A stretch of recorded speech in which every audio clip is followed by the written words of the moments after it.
At the age of 15, the prince who would be king of the world met a refined and high-born young girl at a bazaar within the walls of the royal palace in Agra.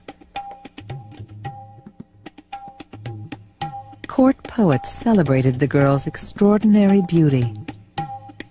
The moon, they said, hid its face in shame before her. For both, it was love at first sight. 5 years would pass before the auspicious day chosen for their wedding.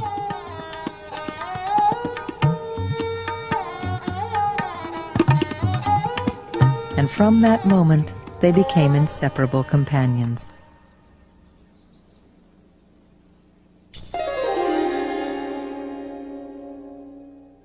Although the prince was not the eldest son of his father, the Emperor Jahangir, he was the favorite. In art, in reason, in battle, there is no comparison between him and my other children. To honor the prince for his many victorious military campaigns, Jahangir grants him the title Shah Jahan, King of the World, a tribute never before paid to an uncrowned Mughal king. But when Jahangir's health fails, his sons rival for succession. Ultimately, Shah Jahan is victorious, and in 1628 he ascends the throne. Beside him stands his queen, his comrade and confidant. He titles her Mumtaz Mahal, chosen one of the palace, and commissions for her a luxurious royal residence. In turn, she gives him tender devotion, wise counsel, and children, many children, to ensure the continuance of the magnificent Mughal dynasty.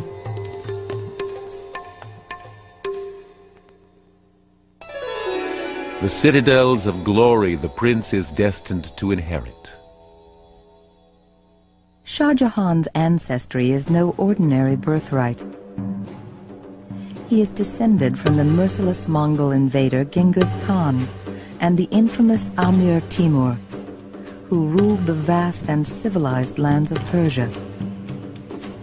But by the early 1500s, struggles for succession had divided the mighty Central Asian empire into small warring kingdoms, driving one young prince to look south into Hindustan for a dominion of his own. The land was not well defended, and Babur the Tiger soon conquered what is now northern India. But when the dust settled, he was dismayed to see the spoils of his victory. Hindustan is a place of little charm. There are no refined arts or other delights of urbane society, and the heat and dust are unbearable. On the other hand, it is a large country, with lots of gold and jewels. Like his Persian ancestors, Babur was as much a scholar and poet as a soldier, and he longed for the luxury, culture, and landscapes of his homeland. In 1526, on the banks of the Yamuna River at Agra, he laid out a garden to rival any in Persia, and endowed his successors with a small kingdom and a passion for beauty. He was the first in a series of emperors of North India called Mughals, and they gave the term Mughal to the English world. Mughal means someone of tremendous wealth and tremendous power. Hollywood Mughals, Wall Street Mughals. The first 3 emperors, they were out actually establishing the wealth of the dynasty, defeating rebels, building their power, building up the empire.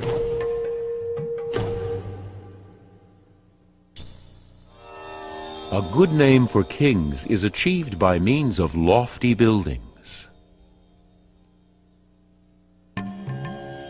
Babur's grandson, Akbar the Great, firmly established Mughal supremacy in northern India. He was the Grand Mughal, renowned even in the most distant corners of the civilized world. Manifesting the ancestral love of the arts on a monumental scale, Akbar filled the landscape with cities of royal pleasure and comfort, designed to dazzle the native Rajas and promote the glory of the dynasty.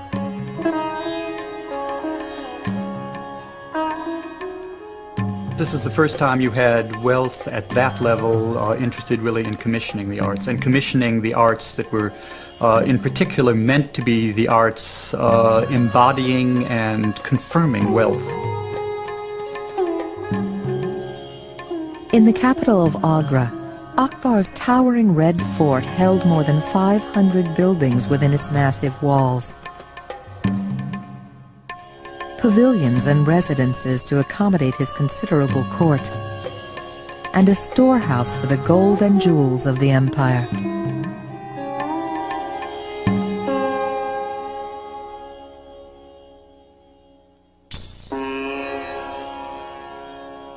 For the sake of a throne, the purse of the earth was emptied of treasure.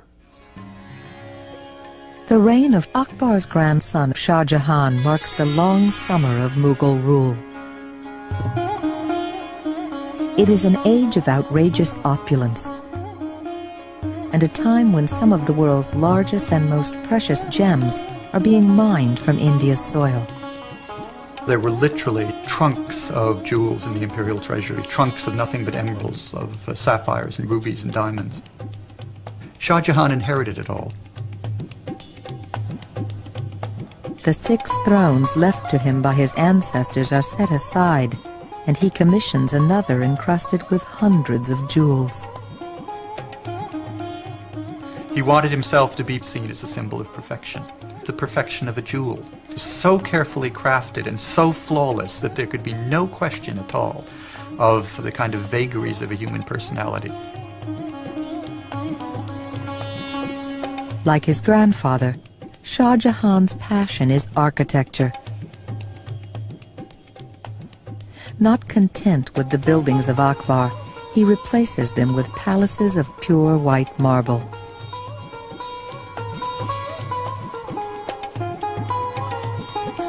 The splendor of his court outshines those of his ancestors. Inscribed on the arches of his throne are the words, "If there be paradise on earth, it is here."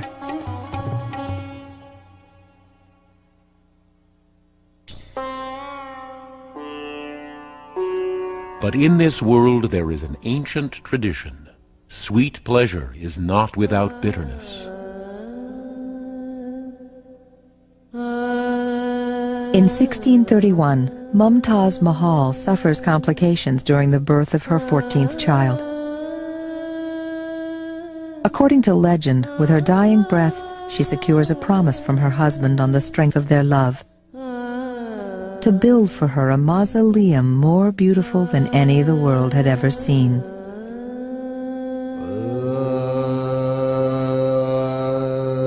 The king cried out with grief like an ocean raging with storm.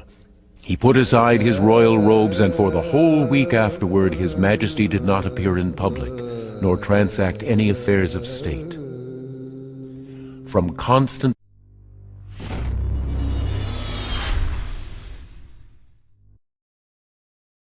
weeping he was forced to use spectacles, and his hair turned gray. Shah Jahan grieves for 2 years. By official opinion, he never again shows enthusiasm for administering the realm.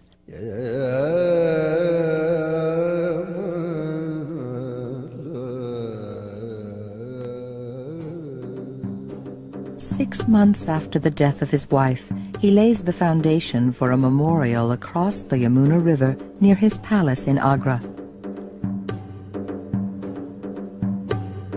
Upon her grave he constructed such an edifice that since the divine decree drew creation's plan, no one has seen its equal in magnificence.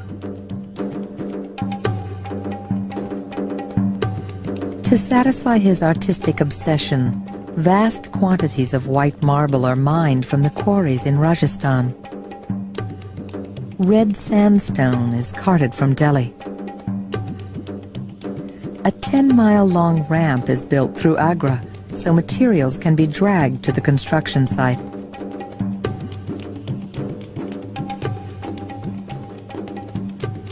So great is the scope of the project that a city grows up around the grounds to house the 20,000 workers who will labor over 20 years to build this monument.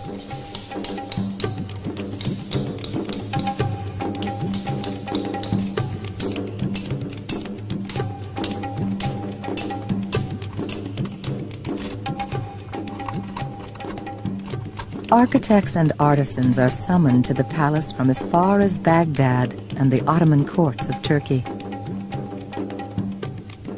The masterful architects bring designs before the exalted sight of the emperor. And since his mind is inclined entirely toward the building, he attends to it fully by carrying out appropriate changes. There are daily consultations. There are considerations and compromises. Above all, there is devotion to the memory of Mumtaz Mahal.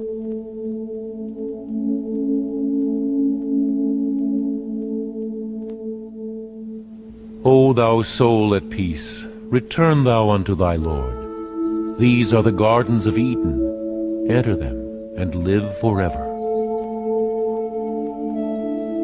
The Mughals were followers of the Islamic faith.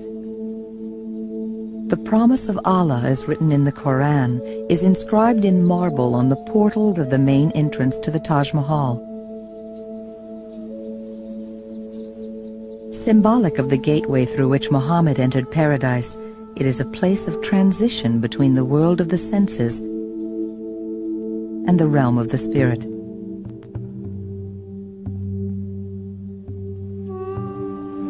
As you enter the gate, the Taj is framed within the doorway, and it looks small and very dainty.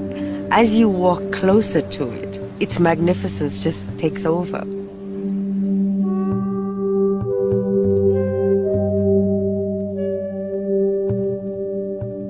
Reflected in a long pool is the mausoleum in all its majesty. 4 minarets frame the space like the setting of a jewel.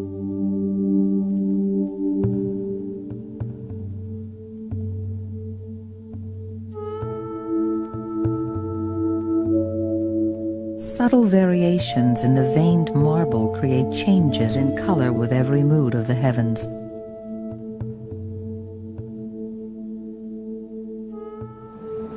The sky forms a curtain to the Taj. It's the backdrop. And the way it's set on that platform, standing up against this huge expanse of the sky, it seems as though they were evoking the sort of heavenly curtain to play a part in the scheme of things.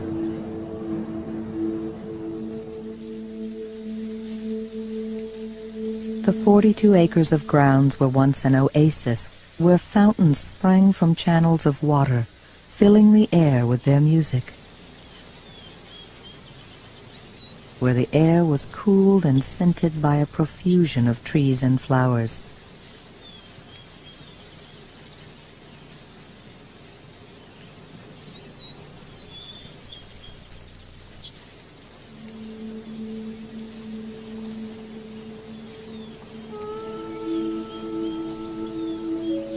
This is the paradise which the righteous have been promised. It is watered by running streams, eternal are its fruits, and eternal are its shades.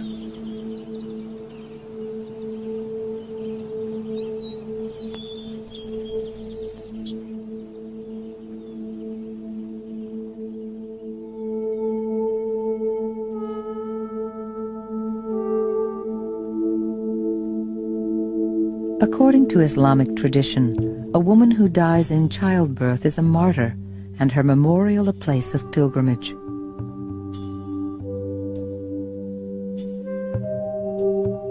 Two structures face the Taj from either side.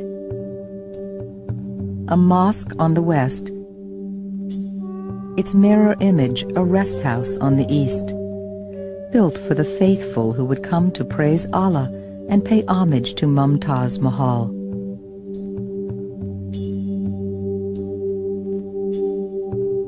Though the Taj Mahal is said to be the most perfect building in the world, it is not without precedent. Everything has a tradition. Shah Jahan must have seen his great-grandfather's tomb, Humayun's tomb in Delhi. Must have gone for the annual death anniversary celebrations as a young boy and must have been inspired by it. And right from the very beginning, we've got a synthesis of Hindu and Islamic elements of architecture. The formal symmetry recalls Persia, and the bulbous dome is pure Islamic. But the roof is crowned with small domed kiosks from Indian tradition. The finials and inverted lotus are familiar Hindu designs. And the facade is covered with Delhi's distinctive red sandstone. Commissioned under Akbar's rule, the tomb built for his father Humayun was the first major construction of the distinctly Mughal style of architecture. In Hindu architecture, we use the engineering principle of the beam on top of two pillars. So a Hindu construction has lots and lots of pillars with these beams on top, and you can't keep the space between the pillars too wide because the beam would collapse in the middle. With Islam came a new engineering principle, the concept of the arch. And with this principle, you could span very wide spaces. So you had huge doorways and huge spaces within the building. Akbar's own tomb is a medley of architectural styles, displaying more interest in experimentation than harmony of design. Although the essential character of the Mughal style is Islamic, many of the details are Hindu. Akbar was a very eccentric king, a very great emperor, of course, and chose to synthesize a lot of Indian culture into his own culture and philosophy. And the Islamic rulers used the native artists and craftsmen to build their monuments. India's craftsmen are masters of stone carving and the art of inlay, preferring graceful motifs from nature to formal geometric designs. These embellishments provide the finishing touch in the Mughal style.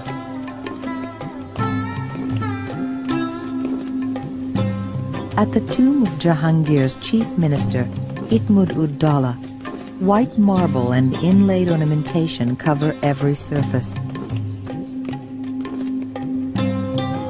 They started using ceramic tiles and then precious stones. We've got buildings right from 13th, 14th century, where the beginning of this inlay work starts. And by the 17th century, of course, the Mughals perfected it.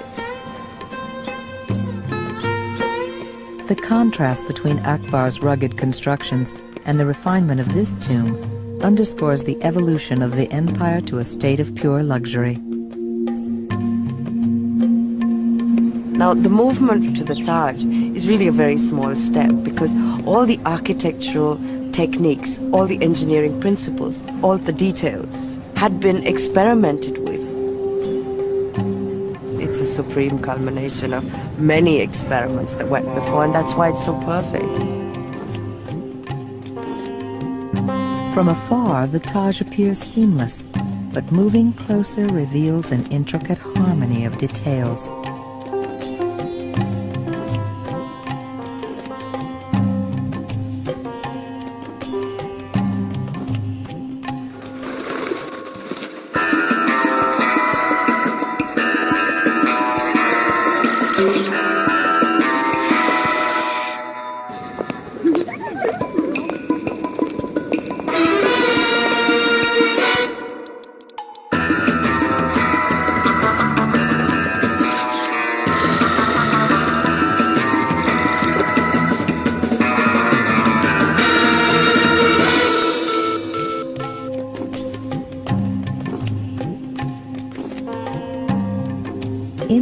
calligraphy flows with all the freedom of a pen moving across paper.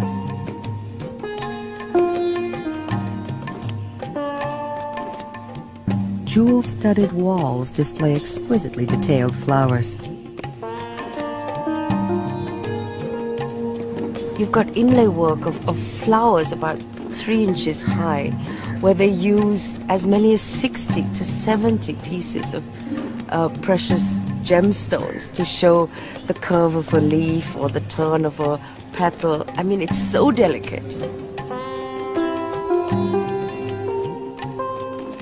Precious stones were brought by caravan from all corners of the empire and beyond. Jasper from the Punjab, carnelian from Baghdad, turquoise from Tibet. Over 40 types of gems in all.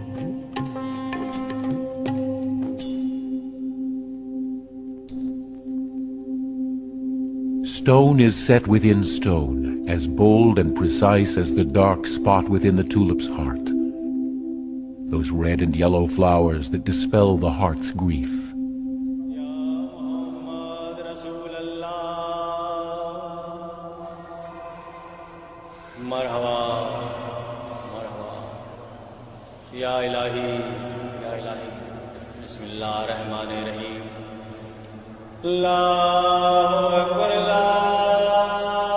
In the center of the mausoleum lie the remains of Mumtaz Mahal. Subdued light filters through the delicate screens surrounding her cenotaph, and mullahs chant verses from the Quran.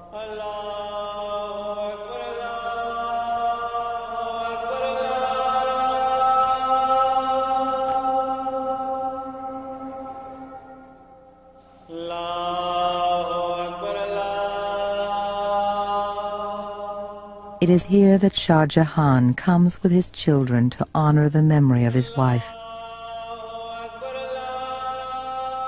Here, at last, he finds solace.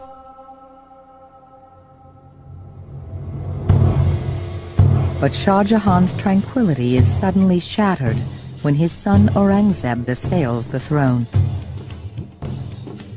Aurangzeb has little interest in the arts and disapproves of his father's lavish lifestyle, accusing him of squandering the treasury on frivolous constructions.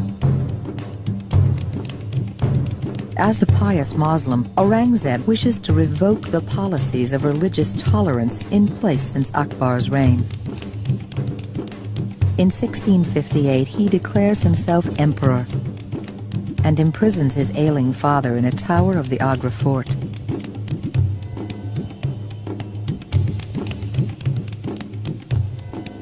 For Shah Jahan, king of the world, who once commanded the unbounded wealth of an empire, his only consolation now is a view across the Yamuna River to his vision of paradise.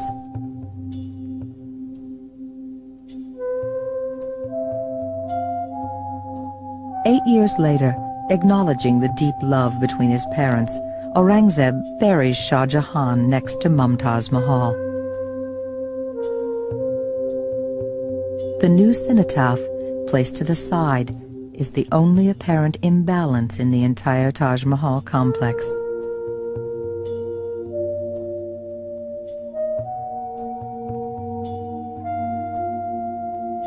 The reign of Mughals from Akbar to Shah Jahan had been an era of relative peace and unrivaled prosperity in India.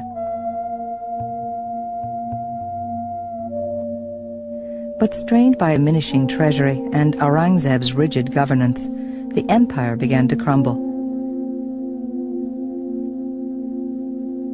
By 1857, India was ripe for conquest, and British rule replaced the Mughal dynasty.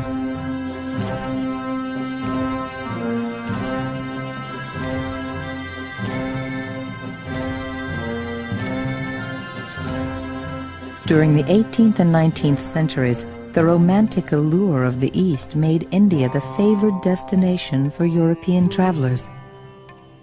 The monuments of Agra turned into pleasure resorts for picnics and midnight rendezvous. Eventually, the grounds became overgrown and the tomb desecrated by vandals.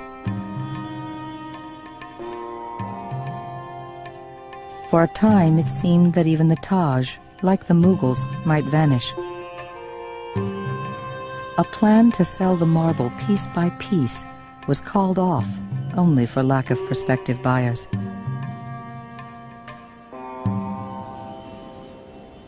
After years of neglect, a restoration program was begun by the British Viceroy to India, Lord Curzon, at the end of the 19th century. The work continued under the Archaeological Survey, and the buildings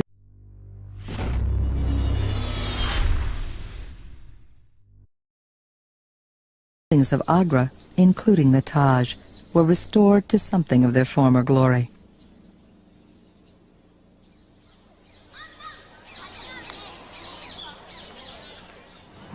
The Taj is the symbol of India. It's the synthesis of many religions, many architectural forms, many artistic traditions. It's a symbol of love and of great beauty. The chaos and the changing world outside, and this perfect still garden that's perpetually beautiful inside.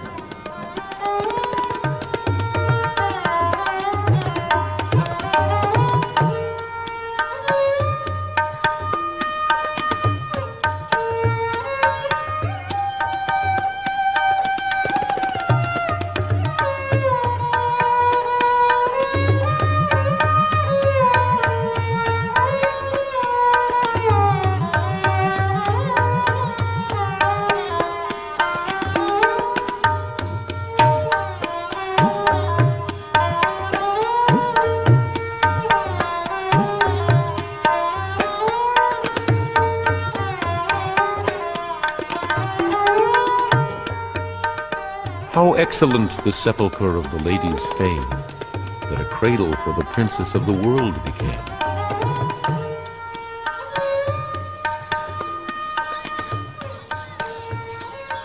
Inspired by love and shaped to perfection, the jewel of India, the far-famed Taj.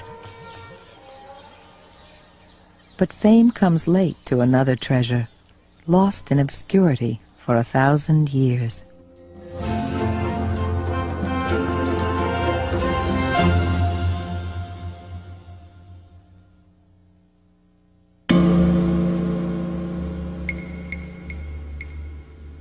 In 1814, 200 men crossed the lush Kedu plains of central Java to search out a legendary mountain near the small village of Boro.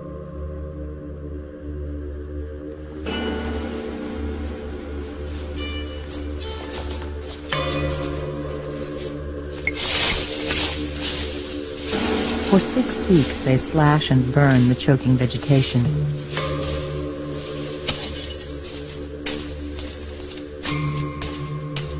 They clear away tons of volcanic ash. Hidden beneath the debris, they find strange figures carved in stone. Thousands of them.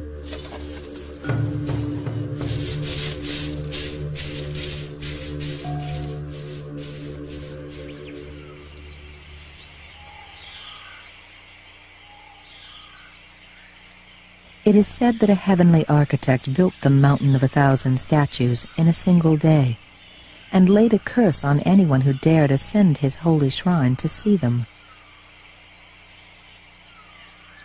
Javanese records show that in 1758, a rebellious young prince of Jogjakarta defied the curse. When the prince returned home, he was stricken with a sudden illness and died.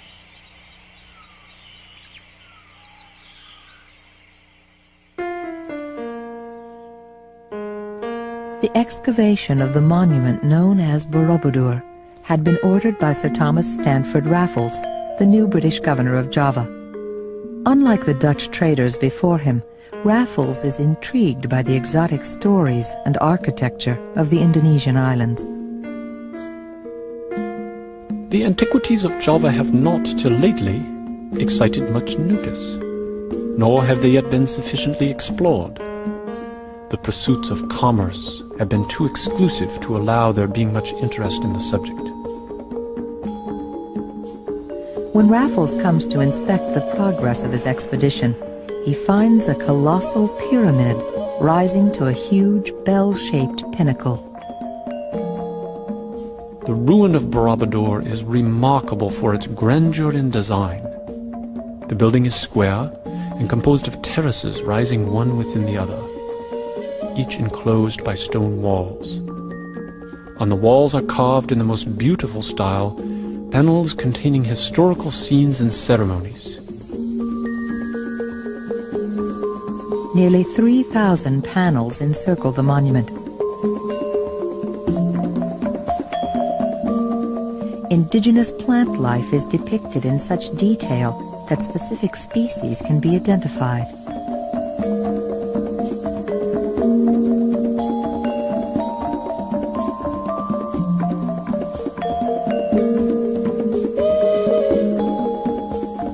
Ancient methods of rice farming remain unchanged.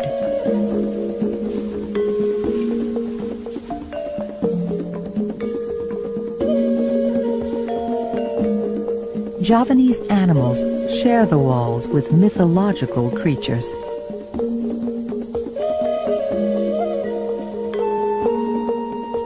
There are scenes of abundance and joyful celebration, all evidence of a once thriving culture.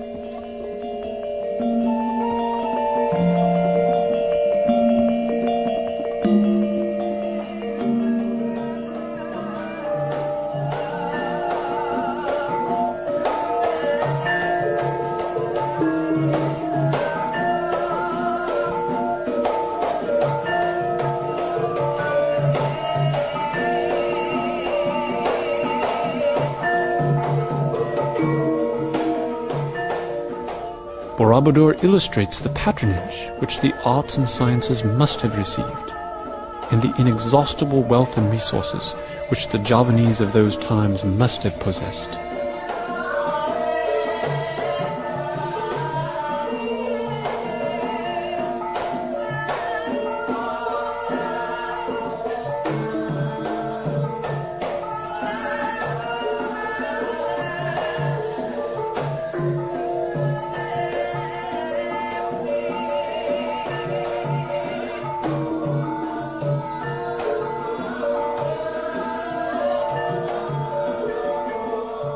In a time long before Europeans discovered the Spice Islands, great Javanese ships sailed the seas.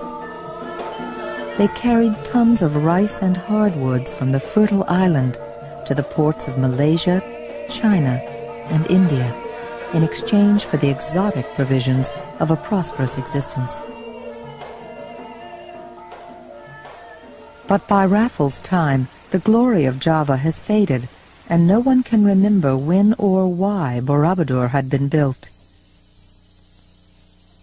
The natives have long ceased to respect the temples and idols of former worship, though they still view the ruins with superstitious reverence.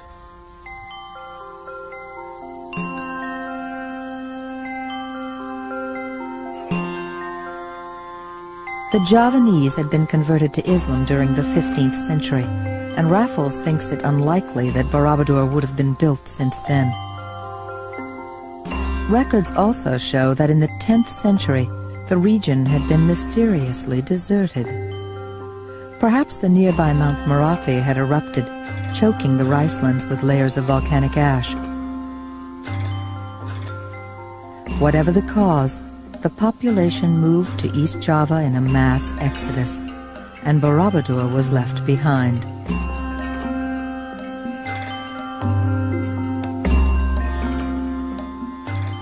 Lacking further historical evidence, Raffles is unable to determine the exact date of Borobudur's construction, but he does have some insight into the purpose of the structure.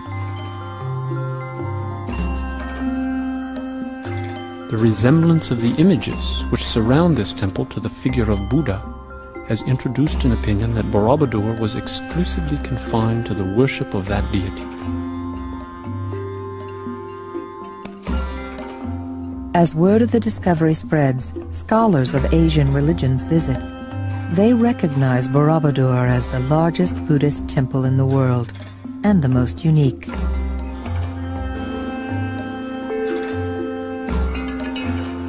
In ancient times, pilgrims may have come from all over Southeast Asia to study at Borobudur.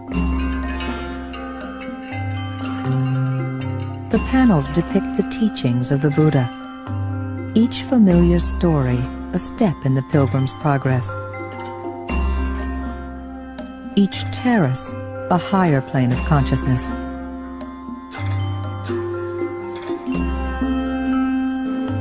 There is no central sanctuary in this temple.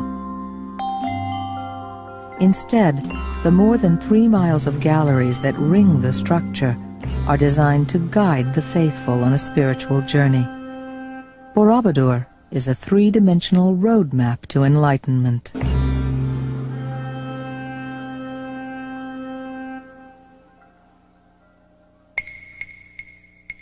The Buddha was once reborn as a woodpecker.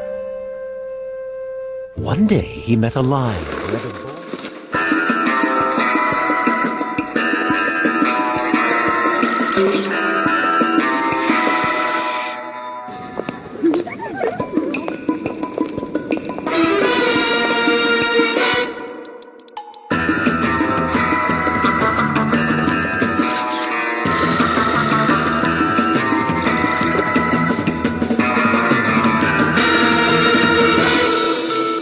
was suffering horribly. The woodpecker propped open the lion's mouth with a bit of wood and walked into it to remove the bone. Though the woodpecker was very hungry, the lion would not share any of his meal. This saddened the woodpecker, but he did not take revenge. Good deeds do not necessarily occasion any reward other than the pleasure of doing someone else a good turn.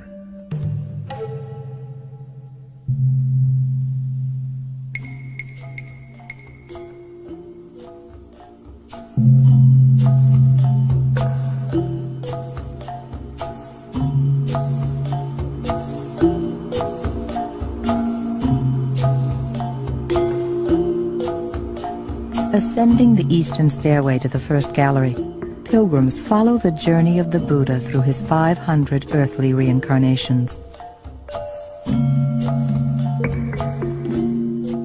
The future Buddha can be reborn as a king, he can be reborn as an animal, he can be reborn as a monk, all kinds of possibilities. But each time that he is reborn, he practices all kinds of good deeds.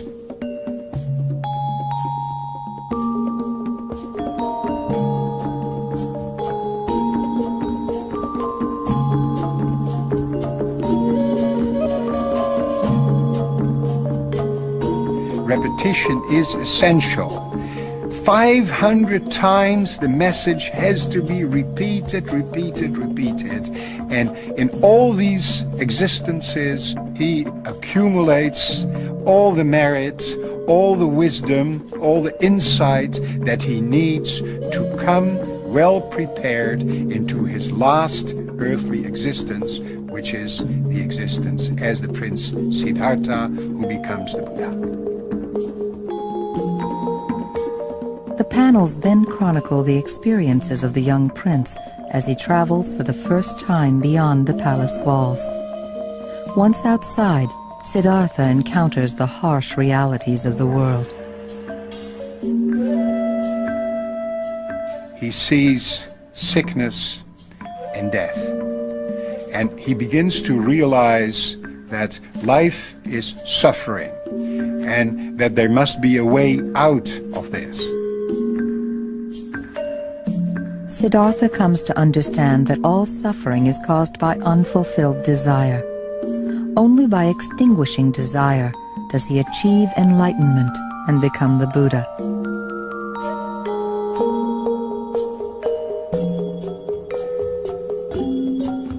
The panels of the next 3 tiers of Borobudur tell the story of a young disciple named Sudana. He serves as a role model for those who wish to learn the teachings of the Buddha. And so he goes from one teacher to the other, a ship's captain, a banker, nuns, monks, 2 kings, even the god Shiva is among them. Each one of them gives him a little piece of the truth.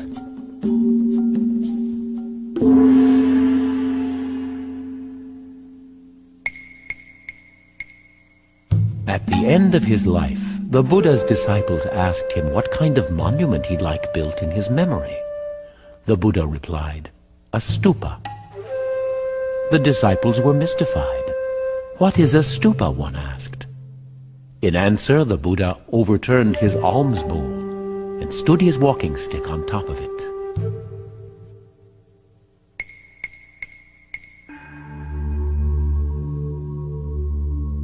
When Sudana is ready to leave his teachers and pass beyond the world of existence, he enters the realm of contemplation, and the pilgrim ascends from the cluttered galleries to the expansive upper terraces. A huge stupa crowns Borobudur. Within the 72 surrounding stupas, the pilgrim finds the Buddha in sublime meditation.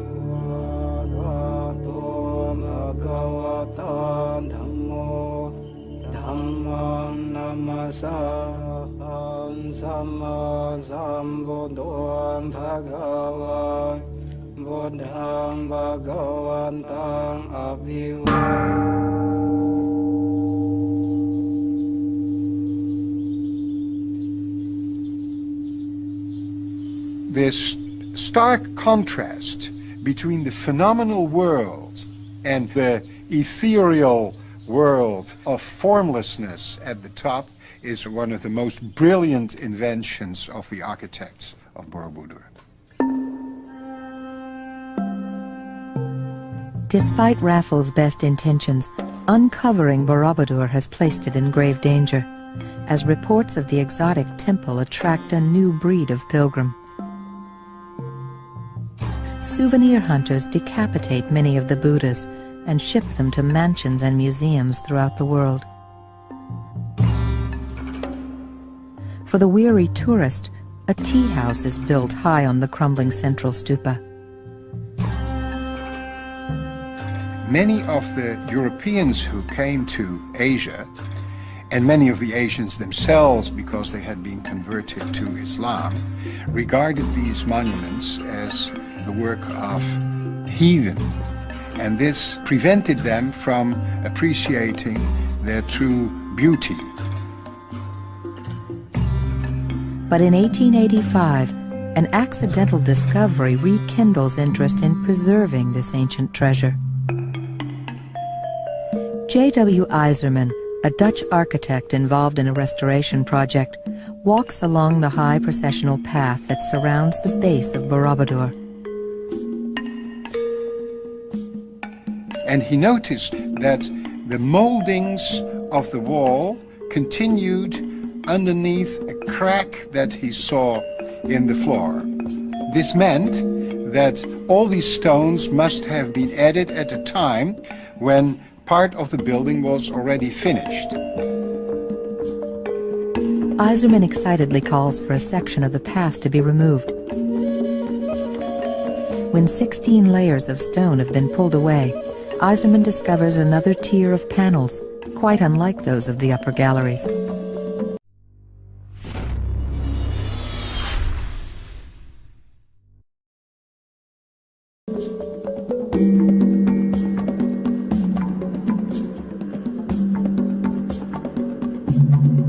These are portrayals of hellish tortures, mixed with scenes of sweet pleasures.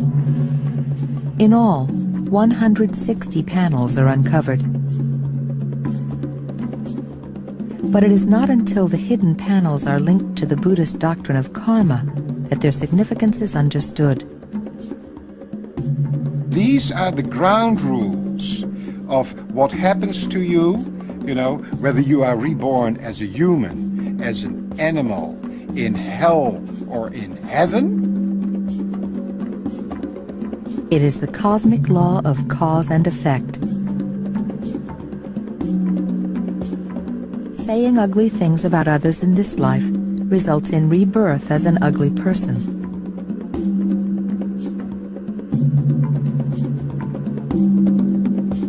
Those who mistreat animals will be trampled by elephants. The dishonest will be tortured with a hot iron. It also goes in the positive way. If you donate a bell to a temple, in your next incarnation, you will have a melodious voice. Eiserman finds that a few scenes have been left unfinished, with instructions to the stone carver inscribed in Sanskrit. The style of lettering is so distinctive that it can be dated to the middle of the 9th century. Experts conclude that Borobudur must have been built by the Selendra kings who ruled in central Java at that time. But why had they covered the laws of karma, the foundation of Buddhist belief?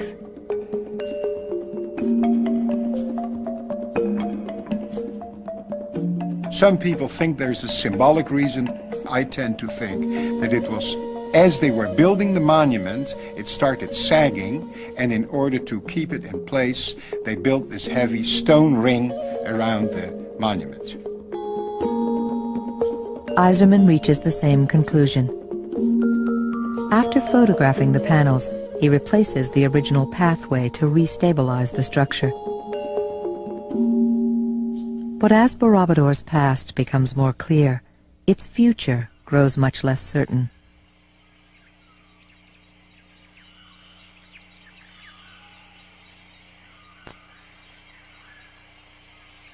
The sediment and plant life that had shrouded Borobudur for so many centuries had also protected it from the elements.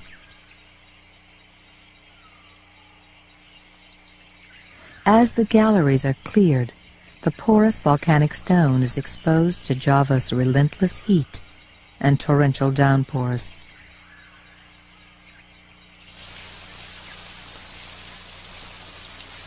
Nature itself is destroying the monument.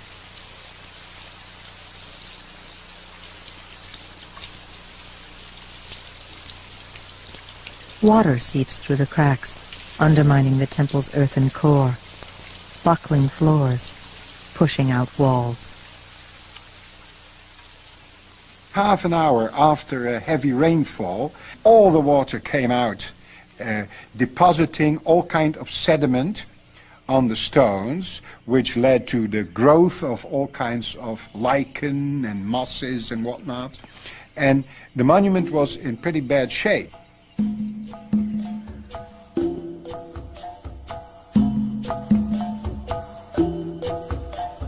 Throughout most of the 19th century, Borobudur suffers more damage than in the 1,000 years before. In 1907, Theodor van Erp, a Dutch engineering officer, leads a major restoration project.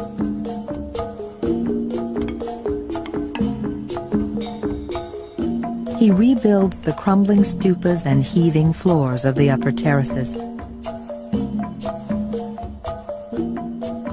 But after 4 years, the limited funds are exhausted before work can begin on the lower galleries.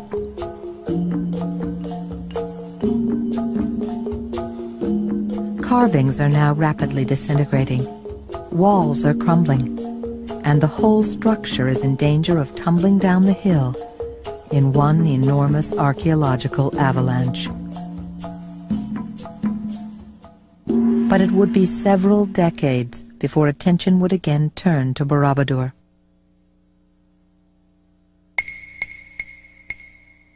There was once a terrible drought, and a Brahmin told the king he would have to sacrifice 100 living beings to bring it to an end. Unable to do this, the king proclaimed that he would select the necessary victims from among his worst subjects.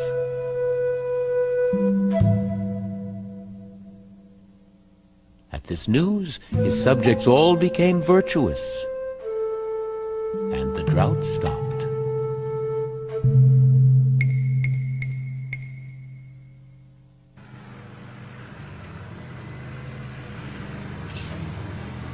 In 1968, the Indonesian government and the United Nations, working through UNESCO, launch a campaign to save Borobudur.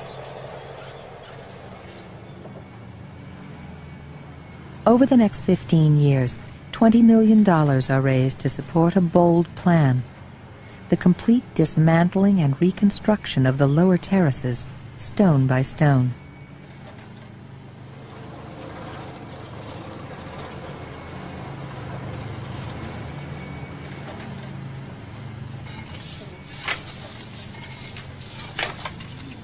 "1,300 carved panels are taken apart and individually cleaned, catalogued, and treated for preservation.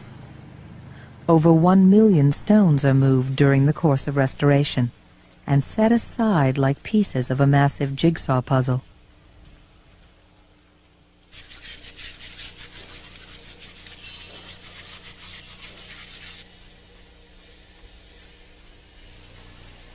Professionals from 27 countries join their Indonesian counterparts to carry out the project.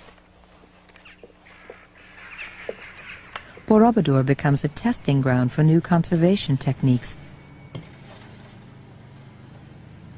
new procedures to battle the microorganisms eating away at the stone.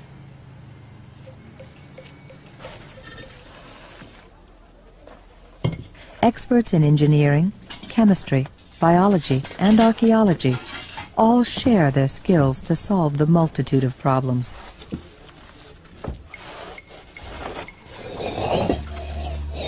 The project takes 8 years of labor and unprecedented international cooperation to complete.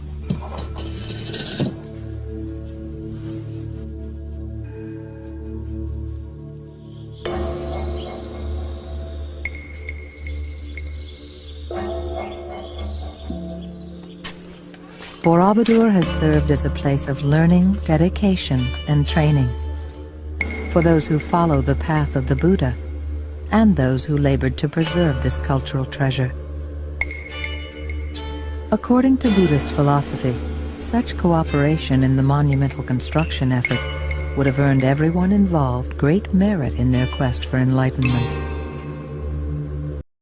Perhaps the builders of Borobudur hoped for just such a legacy.